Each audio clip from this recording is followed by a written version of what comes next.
வெறும் $1.6 மில்லியன் இருந்த தமிழ்நாட்டோட எலக்ட்ரானிக் ஏற்றுமதி இன்னைக்கு $20 மில்லியன் தொட்டு இந்தியாவை திரும்பி பார்க்க வச்சிருக்கு.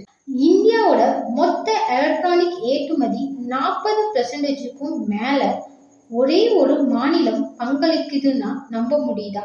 அது வேற யாரும் இல்லை, நம்ம தமிழ்நாடு. கர்நாடகா, குஜராத், மகாராஷ்டிரா பெரிய பெரிய மாநிலங்களோடு போட்டி போட்டு தமிழ்நாடு எப்படி இந்த இடத்துக்கு வந்துச்சு? இதுக்கு பின்னாடி இருக்கிற மாஸ்டர் பிளான் என்ன? ஒரு காலத்துல ஜப்பான், சீனா இந்த நாடுகள் தான் உலகத்தோட எலக்ட்ரானிக் உற்பத்தியில பெரிய ஆதிக்கம் செலுத்திட்டு இருந்தாங்க. ஆனா உலக அரசியலும் பொருளாதாரமும் மாற ஆரம்பிச்சதும் China +1 என்னும் புதிய ஸ்ட்ராட்டஜி வந்துச்சு. அதாவது எல்லாத்துக்கும் ஒரே நாட்டை நம்பி இருக்க வேண்டாம், இன்னொரு நாட்டையும் மேனுஃபேக்சரிங் ஹப்பா உருவாக்கணும்னு உலக நிறுவனங்கள் யோசிக்க ஆரம்பிச்சாங்க. அந்த நேரத்துல தான் இந்தியா பக்கம் பெரிய பெரிய நிறுவனங்கள் பார்வை திரும்பிச்சு. இந்தியாவுக்குள்ள பல மாநிலங்கள் போட்டி போட்டாலும் தமிழ்நாடு ஒரு முக்கிய இடமா மாற ஆரம்பிச்சது. அதுக்கு பின்னாடி சும்மா அதிர்ஷ்டம் மட்டும் இல்லை, ஒரு பெரிய எக்கோசிஸ்டம் இருக்கு. தமிழ்நாடு இந்த அளவுக்கு ஒரு பெரிய சாதனையை படைச்சதுக்கு பின்னாடி 4 முக்கியமான காரணங்கள் இருக்கு. ஃபர்ஸ்ட், உள்கட்டமைப்பு மற்றும் துறைமுகங்கள். சென்னை, எண்ணூர், தூத்துக்குடி முக்கியமான துறைமுகங்கள் தமிழ்நாட்டுல இருக்கு.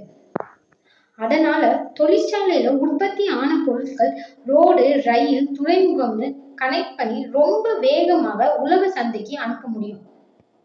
அதாவது ஃபேக்டரியில ப்ராடக்ட் ரெடி ஆனதும் அடுத்து உலக சந்தை தான். இதுதான் மேனுஃபேக்சரிங்க்கு ரொம்ப முக்கியமான ஒரு அட்வான்டேஜ்.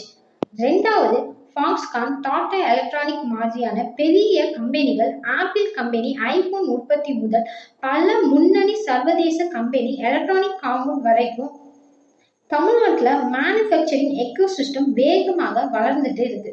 குறிப்பா ஸ்ரீபெரும்புதூர், ஓசூர் மாதிரியான பகுதிகளில் இப்போ பெரிய எலக்ட்ரானிக் மேனுஃபேக்சரிங் ஹப்பா மாறிட்டே இருக்கு. ஒரு கம்பெனி வருதுன்னா அதோட சப்ளையரும் வராங்க. அதுக்கு பின்னாடி இன்னைக்கு சின்ன சின்ன கம்பெனிகளும் வருது. இப்படி ஒரு முழு எக்கோசிஸ்டமும் உருவாகுது. மூணாவது, பெண் தொழிலாளர்கள்.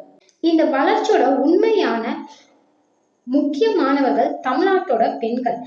எலக்ட்ரானிக் மேனுஃபேக்சரிங் செக்டர்ல பெண்களோட பங்களிப்பு ரொம்ப அதிகமா இருக்கு. பயிற்சி, வேலைவாய்ப்பு, பாதுகாப்பான பணி சூழல், சரியான வாய்ப்புகள் கிடைக்கும் போது பெண்களோட வாழ்க்கை மட்டும் மாறல, அவங்களோட குடும்பத்தோட பொருளாதாரமும் மாறுது. அதே நேரத்துல தமிழ்நாடோட ஓவரால் எக்கனாமிக்கும் மேல போகுது. நான்காவது, தொலைநோக்கு அரசு கொள்கைகள். ஒரு இண்டஸ்ட்ரி வளரணும்னா ஒரு ஃபேக்டரி மட்டும் இருந்தா போதாது. அதுக்கு லேண்ட் வேணும், பவர் வேணும், ரோடு கனெக்டிவிட்டி வேணும், ஸ்கில்ட் ஒர்க்கர்ஸ் வேணும். எல்லாமே ஒரே எக்கோசிஸ்டத்துல இருக்கணும். இதனால உலக நிறுவனங்கள் இந்தியாவை பார்க்கும்போது இந்தியாவுல எங்க ஃபேக்டரி போடலாம்னு கேட்டா தமிழ்நாடு ஒரு முக்கியமான ஆப்ஷனா முன்னாடி வந்து நிற்குது. இப்போ தமிழ்நாட்டுல போட்டி இல்லைன்னு சொல்ல முடியாது. உத்தரப்பிரதேசம், கர்நாடகா, குஜராத் மாதிரியான பல மாநிலங்களும் எலக்ட்ரானிக் மேனுஃபேக்சரிங்ல பெரிய அளவுல முதலீடுகளை ஈர்க்க முயற்சி பண்ணிட்டு இருக்காங்க. ஆனா தமிழ்நாட்டோட பிக்கஸ்ட் ஸ்ட்ரென்த் என்னன்னா, இங்க ஏற்கனவே மேனுஃபேக்சரிங் எக்கோசிஸ்டம் இருக்கு, துறைமுகம் இருக்கு, சப்ளையர் நெட்வொர்க் இருக்கு, ஸ்கில்டு ஒர்க் ஃபோர்ஸ் இருக்கு, பெரிய நிறுவனங்கள் இருக்கு. அதனால புதுசா இண்டஸ்ட்ரிய ஜீரோல இருந்து உருவாக்க வேண்டிய நிலை இல்லை. ஏற்கனவே ஓடிக்கிட்டு இருக்கிற எக்கோசிஸ்டம் இன்னும் பெரிய அளவுக்கு கொண்டு போக முடியும். அதனால்தான் கடந்த சில ஆண்டுகளாக தமிழ்நாடோட எலக்ட்ரானிக் எக்ஸ்போர்ட் பல மடங்கு வேகமாக வளர்ந்திருக்கு. இப்போ அடுத்த டார்கெட் என்ன தெரியுமா? 2030க்குள்ள $100 மில்லியன் ஏற்றுமதியை நோக்கி தமிழ்நாடு நகரும்னு சொல்றாங்க. இந்த இலக்கு பெரியதுதான். ஆனா இப்ப தமிழ்நாட்டு போயிட்டு இருக்கிற ஸ்பீடை பார்த்தா இது சாத்தியம் இல்லாத விஷயம்னு சொல்ல முடியாது.